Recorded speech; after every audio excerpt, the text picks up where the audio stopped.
hunters in here. I scouted during the season. Wasn't a lot of hunters in here, and I decided to come back, do some turkey hunting and scout for deer at the same time. So it's getting breaking daylight now, and I'm on a gas pipeline right here. I figured it's the only open area, and they might like strutting on this gas pipeline. We'll see. I hadn't heard a gobble yet. I got a bird gobbling on another mountain across the creek from me. I think a lot of greenery. I can't really tell where it's coming from. Pretty excited to even hear a bird.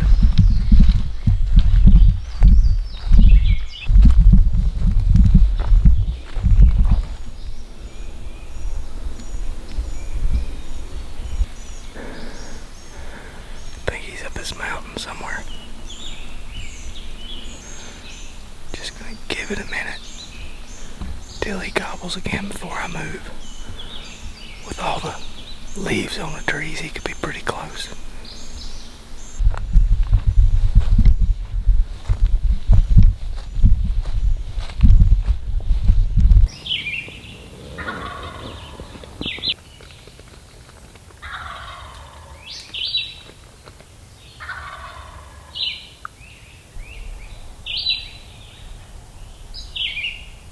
It's about 7:15 and the birds have gone silent.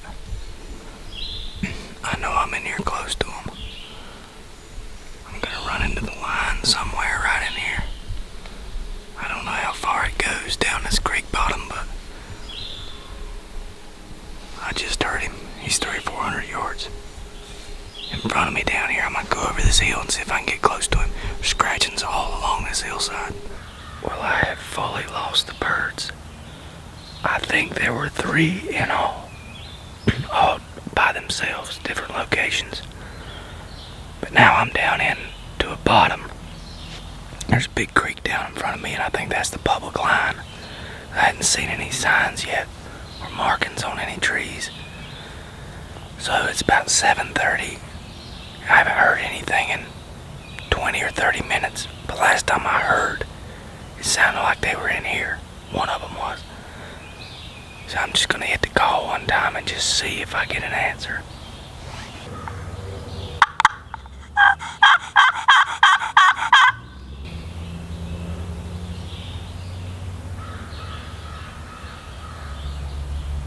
I even got the crows helping me out.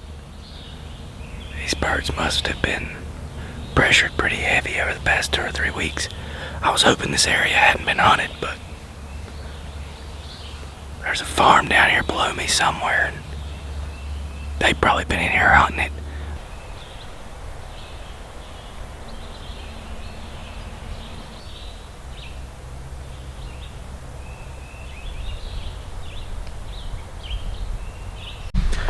Well, I'm now in a really beautiful bottom.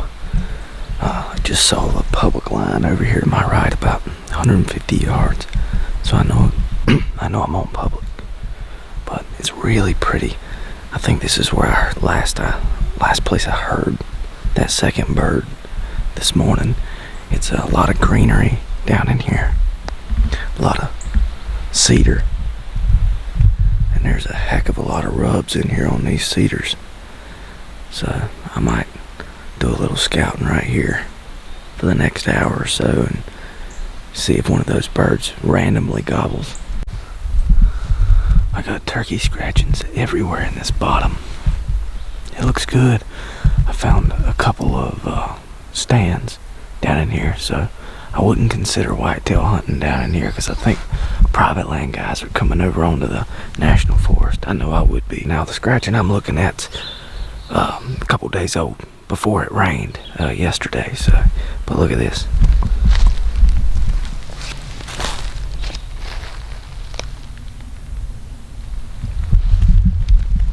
It's like that all over in here.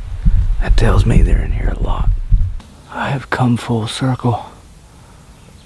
5 hours later, I'm back at the same spot that I called at that first bird this morning, and he did not answer me. He shut up as soon as I called. But he was right here where this finger ridge behind me comes off of this big flat top here above me. and I set up on him. I realize now I set up a little too far away after realizing where he was at. He was probably still close to 150 yards from me before I called at him. If I'd have known that, I'd have moved a little closer this morning. But this must have been where he was roosted right here. Check this out.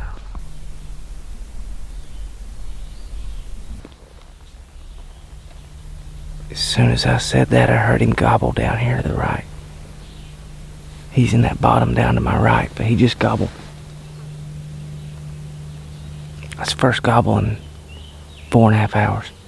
Okay, I clearly hear him now. He's back here, on further down this ridge. I'm going after.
Well, that turkey schooled me. I got within 60 yards. He never knew I was here, but I couldn't get any closer. And he quit strutting eventually and just eased off down the hill. And he was gobbling good there for about an hour. He eased off down the hill, and I called at him. Once he got out of sight, I called at him. I moved forward 20 yards behind a tree and called at him. He didn't want none of it. He went down to this creek bottom below me. But what I found here is this awesome, it's a flat top in the mountains of Virginia.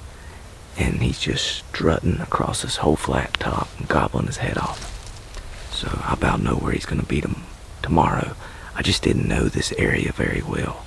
I'd only been in here once deer hunting, and it's a big area. I've never been here. But I chased him over the last hour and a half just because he got vocal there late morning. But now I'm more familiar with the terrain, and maybe I can have a chance at him tomorrow before I have to leave. It's a pretty spot in here. That was fun. Well, I'm back at the truck. I'm getting my stuff ready, getting everything charged up. I had a good hunt today. I got close to a bird, my first time in this area, and I feel pretty good about that. I know where he's gonna be tomorrow, at least the general area, so I have a better chance than I did this morning. I came back about 3:30 to the truck after being gone 9 or 10 hours and took a nap, and then took off this evening to go look for a place to deer hunt around a thicket that I had looked at on satellite imagery, and I found this, which is probably the best shed that I have found in Virginia.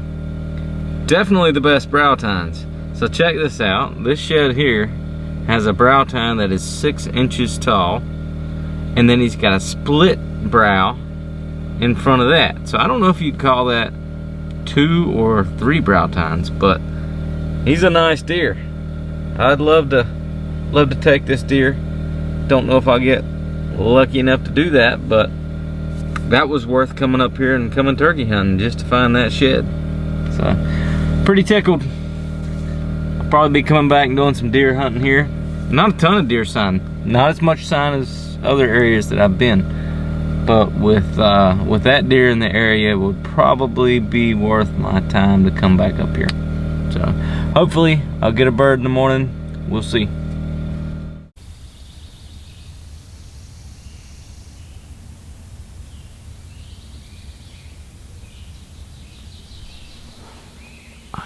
finally made it up the ridge to where that bird was yesterday. If he's anywhere near the same roost, I'm in a lot better position than I was starting out yesterday.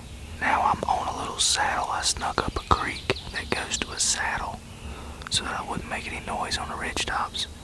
I got up in here and hadn't heard anything gobble yet, but it's just now breaking a little bit of daylight.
I got him. I had to leave the camera and sneak about 30 yards up the trail. That's where I was trying to get to this morning, but I couldn't get the camera and everything through this brush here. He was 50 yards away in the tree over here. I knew he was gonna fly down right there, but I wasn't able to get to it. But once he flew down, he was sort of over the hill, and I was able to sneak up where he popped his head up and gobbled one time, and I saw him and was able to get on him and take a shot. But here's what he looks like. This may be the biggest spurs of any bird I've ever taken. He got a nice beard on him, but his spurs, wow, check that out. Yeah, those are a good 1.5 inch spurs. I'm tickled. This is my first Virginia bird. First time I ever been turkey hunting in Virginia National Forest. I've been deer hunting up here about 9 years, but I've never turkey hunted Virginia National Forest. Wow, that was fun. I'll be back for sure. Next year I may not hunt North Carolina so much. I I may come after the turkeys up here because that was fun. And there's nobody else in here. Nobody. He must have gobbled off the limb for an hour. Whew, that was fun. That's what turkey hunting is all about. And people that don't turkey hunt, they don't understand why we get up early and go over and over and over again, and why I'm upset at the end of the season to know that I'm not going to hear any more gobbles for at least 11 months.